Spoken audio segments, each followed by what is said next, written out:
Bueno, tenemos el resultado de la encuesta que fue recién hecha. La cruz ilumina un poco allí para que no se pueda ver. Bueno, sí, ya está. Crecer o mantenerse. Avanzar o hacer la plancha. Un 44% dicen que están dispuestos a crecer, a avanzar. Y un 56% a mantenerse. Estamos estudiando el libro de Proverbios. En algunos de los proverbios aconsejamos leer este libro porque tiene 31 capítulos, justo uno para cada día del mes, y realmente están impregnados de sabiduría, de conocimiento, de filosofía cristiana, y realmente es bueno leerlos. Y el proverbio que vamos a utilizar esta noche dice el título, por lo menos de este versículo que vamos a mencionar: hoy más que ayer, pero menos que mañana. Y nos insta a desarrollarnos, a crecer. ¿Saben ustedes que el apóstol San Pablo decía, escribiendo a los tesalonicenses, que la vida cristiana es más y más, y más y más? ¿Y qué decía el sabio Salomón en el capítulo 4 de Proverbios, verso 18? Estas palabras: el camino de los justos, la trayectoria de los justos, el andar de los justos, de los que han sido justificados por la fe en Cristo Jesús, es como la primera luz del amanecer, que brilla cada vez más y va en aumento hasta que el día alcanza todo su esplendor. Es interesante, compara la vida cristiana con la experiencia de cada día en ese espectáculo maravilloso que Dios nos da a la hora del amanecer, cuando primero se empieza a adorar el horizonte del este y después comienzan las primeras luces del amanecer. Dice, así es la vida cristiana, y el amanecer no retrocede, brilla, brilla cada vez más, va en aumento hasta que el día alcanza todo su esplendor, hasta que el día es perfecto. Por lo tanto, la Biblia nos enseña que hay dos alternativas en la forma de vivir, dos maneras de vivir, dos opciones de la vida, y el Señor Jesucristo lo mencionó cuando dijo que algunos prefieren vivir la noche y otros prefieren vivir el día. Jesús dijo que en la noche no se puede trabajar, en la noche no se puede obrar, no se puede sembrar, no se puede cosechar, no se puede negociar, no se puede enseñar. Las actividades de la vida de los seres humanos se desarrollan durante el día y la noche ha sido hecha para descansar. Lógicamente, algunos no descansan de noche. Yo no digo que no haya fiestas de noche, pero hay gente que prefiere vivir la noche hasta el amanecer, y cuando viene el amanecer se mandan al sobre para dormir durante el día. Yo me quedo preocupado a veces y obsesionado por los motociclistas que han elegido algún día para correr en la costanera, y corren y son como 70, 80 motos, de toda clase de calibre. Comienzan a las 2 de la mañana y terminan a las 5:30, se mandan cada picada, porque no hay ningún inspector. Los inspectores trabajan de día, duermen de noche. Así que Jesús dijo respecto a que algunas vidas se proyectan en la oscuridad y otras vidas se proyectan en la luz. En el Evangelio según San Juan, él habló de esto, y cuando hablaba de renacer y de tener una nueva vida en Cristo, decía: no hay condenación para todo el que cree en Él, pero todo el que no cree en Él ya ha sido condenado por no haber creído en el único Hijo de Dios. La fe determina la salvación o la condenación de una persona. Por eso que Cristo es el camino, la verdad y la vida, y cuando creemos en Él y confiamos en Él, recibimos la luz del amanecer. Pero cuando nos alejamos de Él y le rechazamos. Y esta condenación, somos condenados, esta condenación se basa en el siguiente hecho. La luz de Dios llegó al mundo, pero la gente amó más la oscuridad que la luz, porque sus acciones eran malvadas y preferían esconderlas en las tinieblas de la noche. Todos los que hacen el mal odian la luz y se niegan a acercarse a ella porque temen que sus pecados queden al descubierto. Palabras de Jesús. Pero los que hacen lo correcto se acercan a la luz para que otros puedan ver que están haciendo lo que Dios quiere. Estas son las dos opciones en la vida. Hay gente que nace en las tinieblas y no le amanece la luz del Evangelio y de la verdad hasta que pasan muchos años en su vida. Algunos son alcanzados por la luz del Evangelio en la niñez, otros en la adolescencia, otros en la juventud, otros en la madurez activa de la vida y otros, cuando llega el ocaso del atardecer, recién despiertan a una vida que nunca habían conocido. Mucha gente vive en tinieblas, vive sin conocer, sin sentir la paz que viene de Dios, el poder que viene de Dios, el perdón que viene de Dios. Ahora, en este proverbio tenemos un contexto anteriormente y posteriormente, y quisiera honrar la lectura bíblica, en mencionar que no todas las personas viven una vida correcta, no todas las personas son iluminadas por la luz de Dios, no todas las personas alcanzan la justificación por la fe. Por lo tanto, la Biblia marca la diferencia y allí el sabio Salomón dice en algunos versículos anteriores estas palabras que les quiero leer esta noche. Dice, no hagas lo que hacen los perversos, ni sigas el camino de los malos, ni se te ocurra, no temas, no tomes ese camino, aléjate de él y sigue avanzando. Pues las personas malvadas no pueden dormir sin hacer la mala acción de cada día. No pueden descansar sin antes hacer tropezar a alguien. Se alimentan de la perversidad y beben el vino de la violencia, porque viven en la oscuridad. Es una descripción de nuestra sociedad, pero está marcado aquí el versículo que hemos escogido. El camino de los justos es como la primera luz del amanecer, que brilla cada vez más hasta que el día alcanza todo su esplendor. Pero el camino de los perversos es como la más densa oscuridad. Ni siquiera saben con qué tropiezan. Hijo mío, presta atención a lo que te digo. Escucha atentamente mis palabras. No las pierdas de vista. Déjalas llegar hasta lo más profundo de tu corazón, pues traen vida a quienes la encuentran y dan salud aún a todo el cuerpo. La palabra de Dios. El Señor nos enseñe esta noche y nos prepare para hacer una recorrida de lo que es la trayectoria de la vida de una persona que encuentra la luz.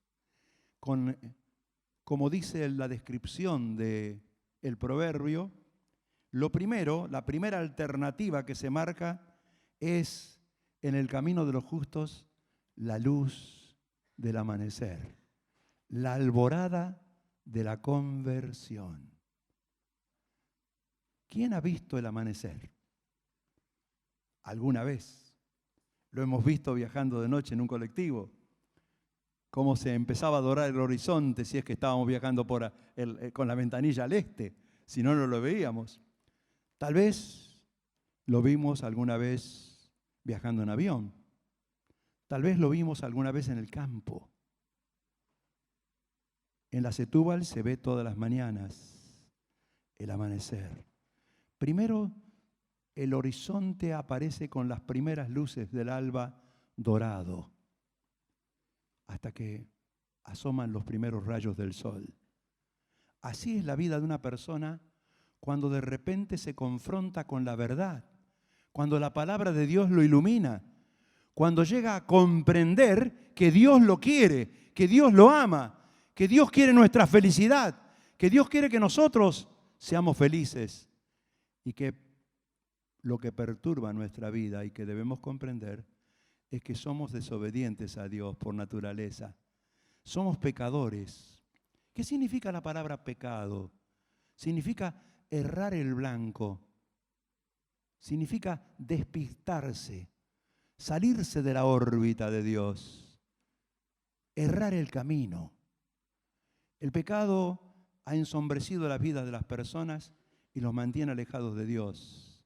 Por lo tanto, qué hermoso es cuando alguien descubre que Dios lo quiere, que Dios lo quería tanto, que envió a su Hijo, nuestro Señor Jesucristo, para que muriera en el altar de la cruz, para derramar su sangre por nuestros pecados, para que nosotros entendiéramos que por la fe podemos recibir el perdón de los pecados y la trascendencia de la vida eterna. Esto es lo más importante en la vida de una persona.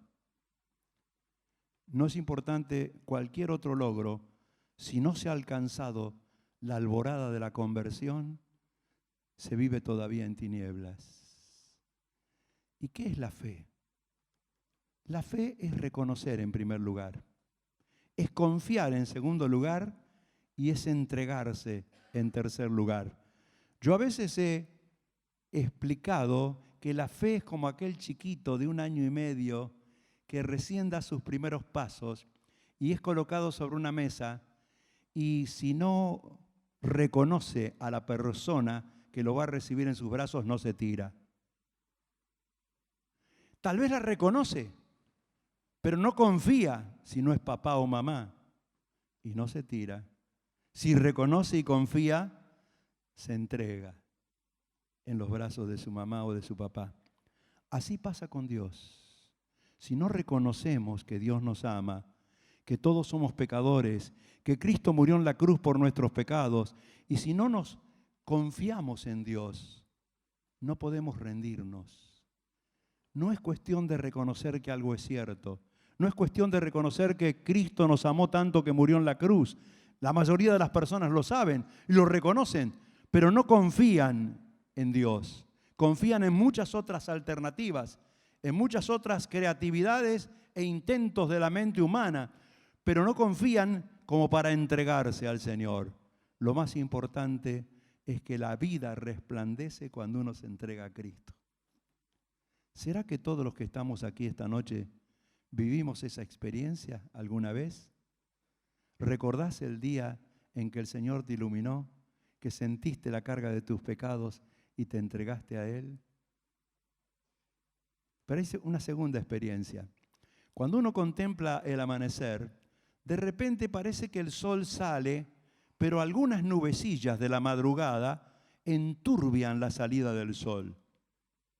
Y parece que el sol luchara contra esas nubes y las venciera. Así también nosotros tenemos que marcar la segunda alternativa después de la alborada de la conversión, que es la victoria sobre las nubes del pecado. Todos nosotros arrastramos errores en nuestra vieja vida pasada y hay personas que están atrapadas por vicios, por hábitos, por costumbres, que penetraron por la puerta que un día no supieron cerrar. Hay vicios de carácter físico, hay personas que están atrapadas por el alcohol, por el tabaco, por las drogas, por la impureza sexual. Hay personas que están atrapadas psíquicamente por la soberbia, por el orgullo, por los pensamientos sucios, por el vocabulario perverso, por el temperamento descontrolado.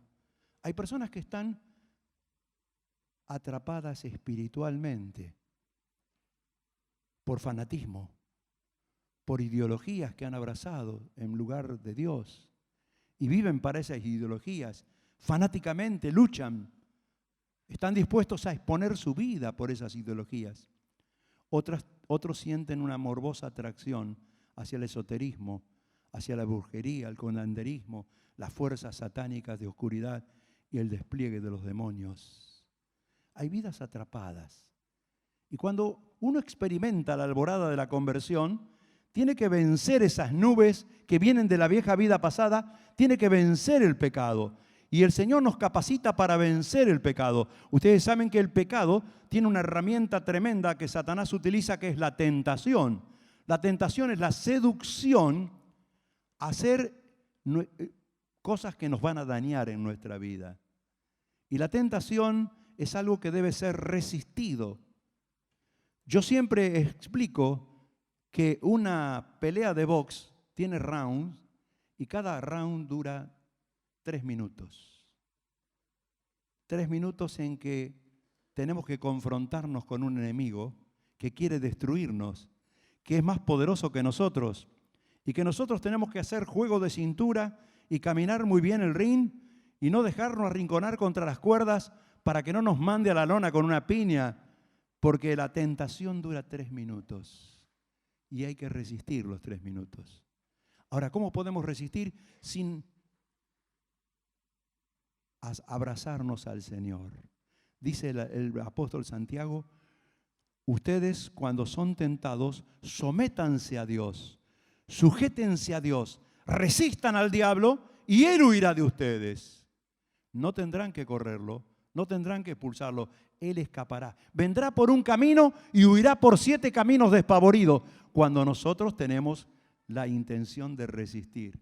Y suena la campana y la alternativa pasó. Vendrán otros rounds, vendrán otras tentaciones, pero venciendo las pequeñas tentaciones nos hacemos fuertes para la gran pelea de la vida, que es luchar contra el pecado. Ahora, ¿qué pasa si una persona recibe una piña y cae a la lona? Tiene unos segundos para reponerse. Y si suena la campana, tiene 1 minuto para que le golpeen la cara, le pongan hielo en la cabeza, lo salpiquen con agua helada y traten de prepararlo para que salga al round a pelear otra vez. Nosotros tenemos un arma poderosa cuando alguien ha caído y se llama confesión. Si confesamos nuestros pecados, Él es fiel y justo para perdonarnos de todo pecado y limpiarnos de toda maldad. Utilicemos el arma poderosa de la confesión. No nos guardemos el pecado adentro, que nos remuerde en la conciencia, que nos llena de culpabilidad. Podamos resistir, si podemos resistir, y si no, confesar y rehabilitarnos para seguir la pelea de la vida. Así como el sol con sus rayos disipa las nubes, nosotros tengamos victoria sobre las nubes del pecado. Pero luego los rayos comienzan a calentar la tierra cada día y hay algo que nos impulsa para vivir la vida, y cuando el sol está en plenitud nos sentimos con ganas de hacer las cosas. Y hay una tercera alternativa en la vida del cristiano, que es la fuerza de los rayos del bautismo.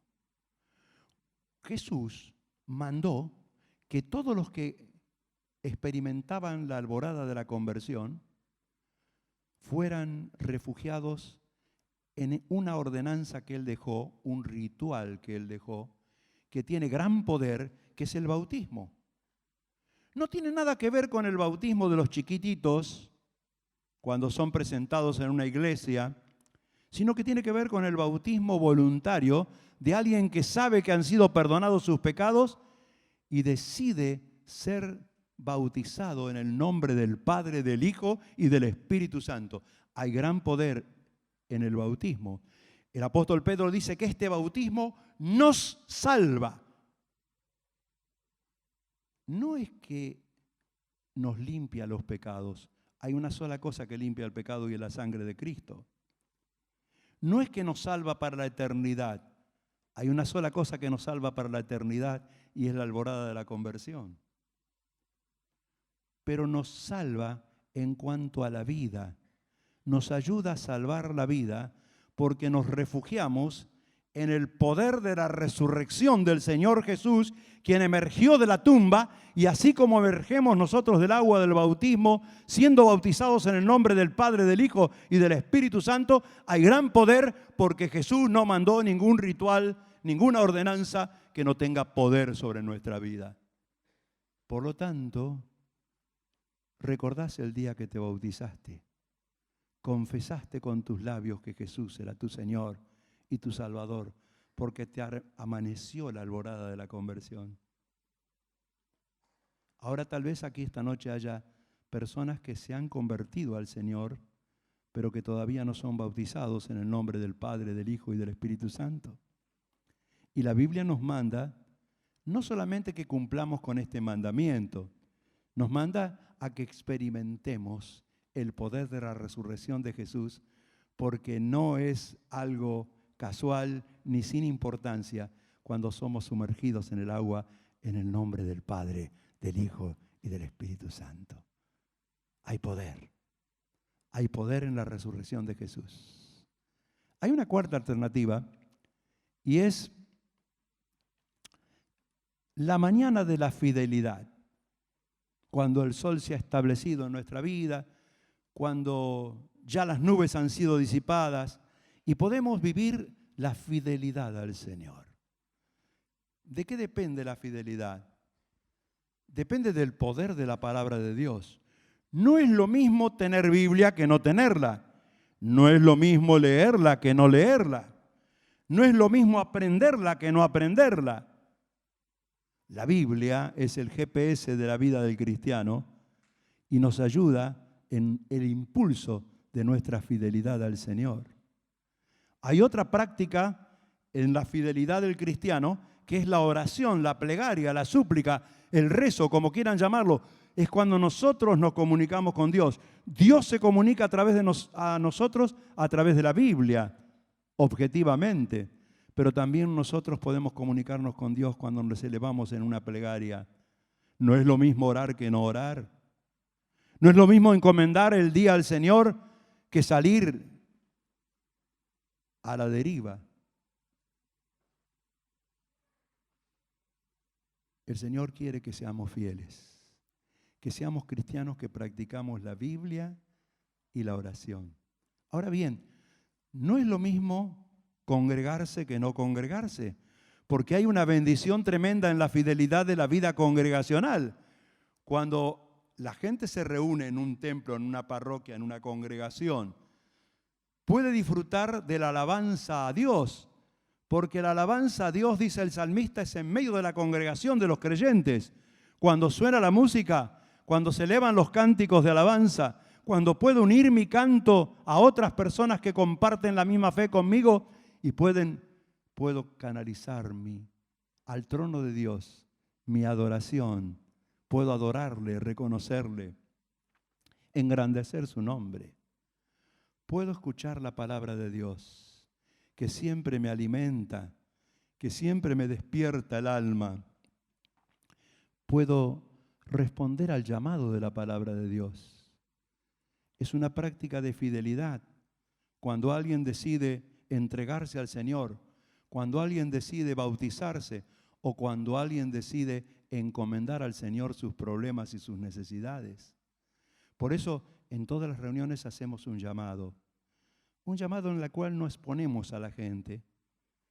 Por eso les pedimos que vayan para atrás, porque casi cuando todos están parados nadie se da cuenta quién va al recinto de oración.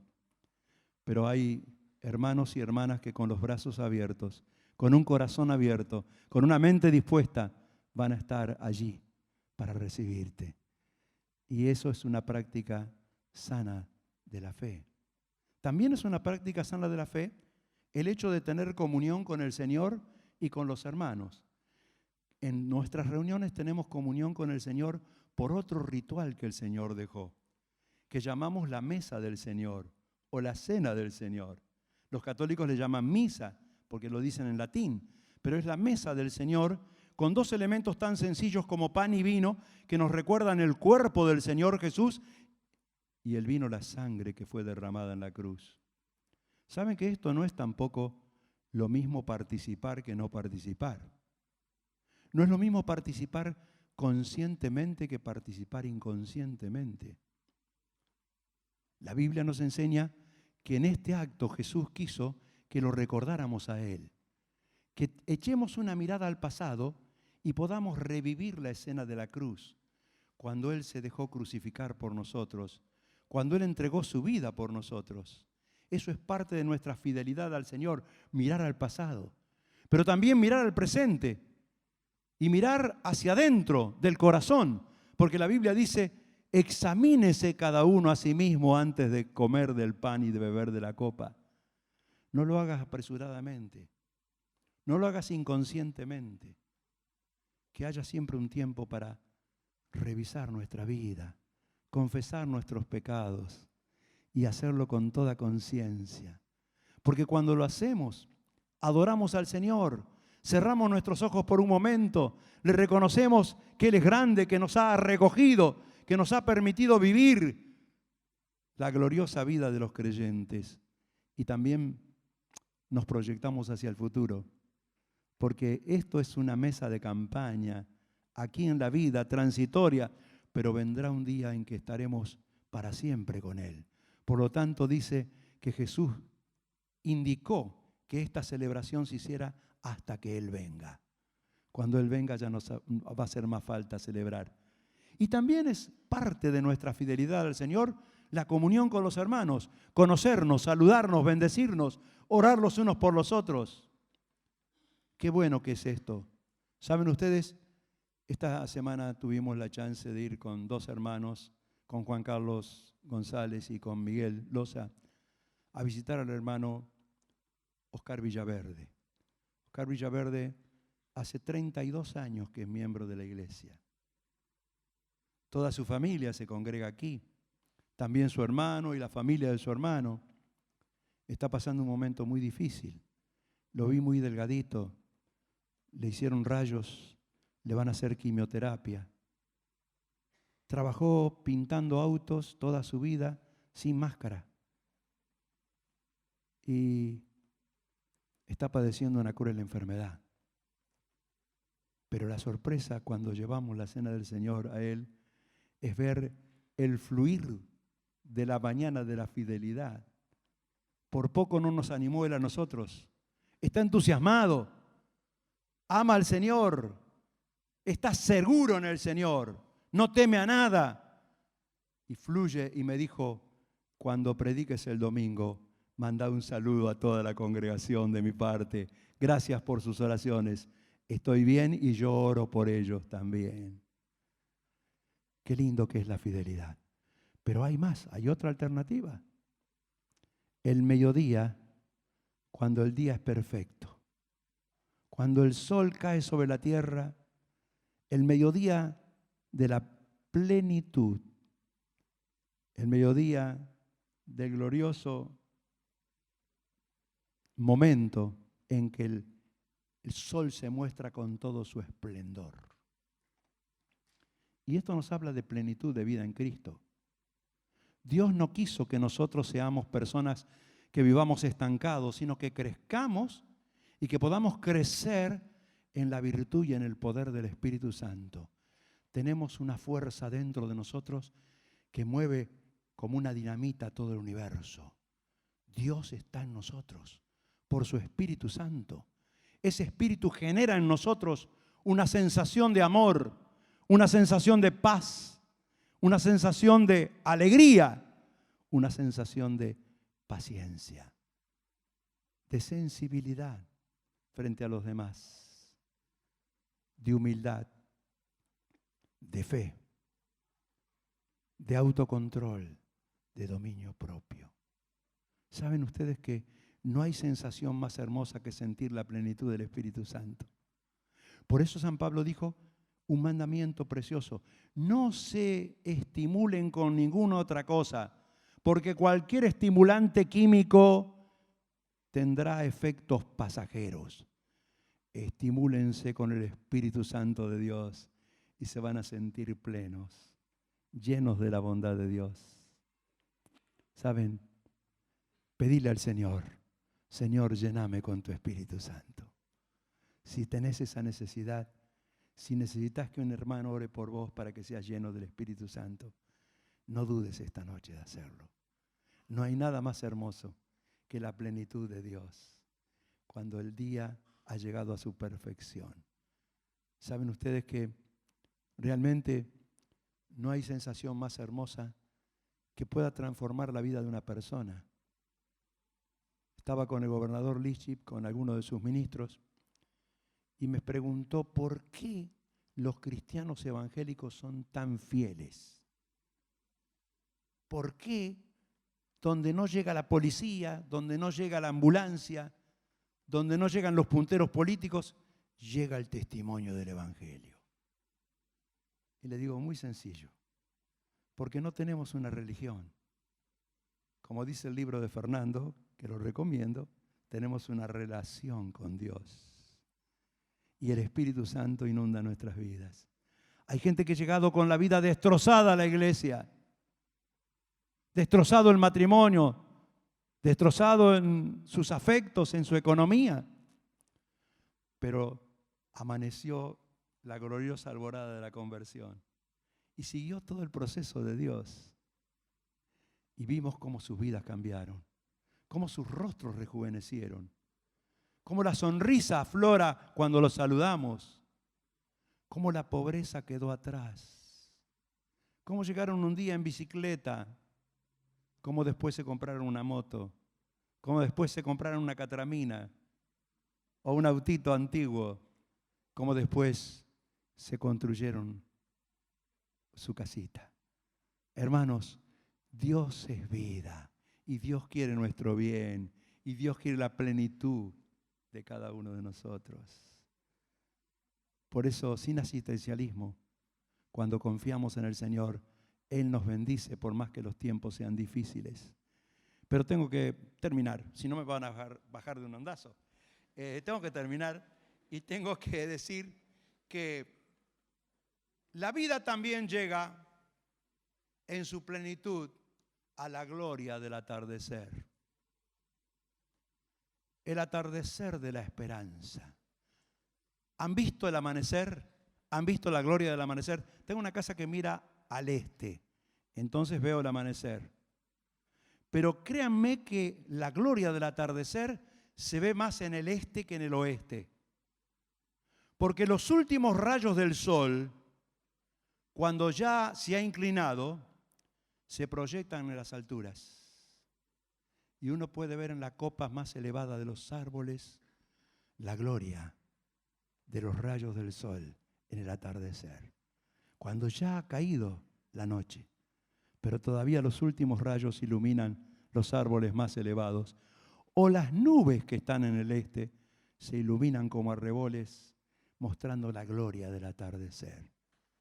La Biblia nos enseña que la vida cristiana es hoy más que ayer, pero menos que mañana. Y cuando nuestras fuerzas se van debilitando, cuando nuestras fuerzas se van desgastando, quiero leerlo tal como está en la Biblia y lo copié de la Biblia NTV. Todo esto es para beneficio de ustedes y a medida que pasan los años por la gracia de Dios, muchas personas serán alcanzadas más y más por el testimonio de ustedes, por el testimonio personal. Habrá abundante gratitud y Dios recibirá más y más gloria. Es por esto que nunca nos damos por vencidos. Aunque nuestro cuerpo se desgaste y se esté muriendo de a poco, nuestro espíritu se rejuvenece y se renueva cada día en el Señor, porque nuestras dificultades son pequeñas actualmente, comparadas con la gloria que vamos a recibir. Y pronto ese peso de gloria resplandecerá en nuestras vidas. Por lo tanto, qué gloriosa es la vida cristiana. Es como la luz de la aurora.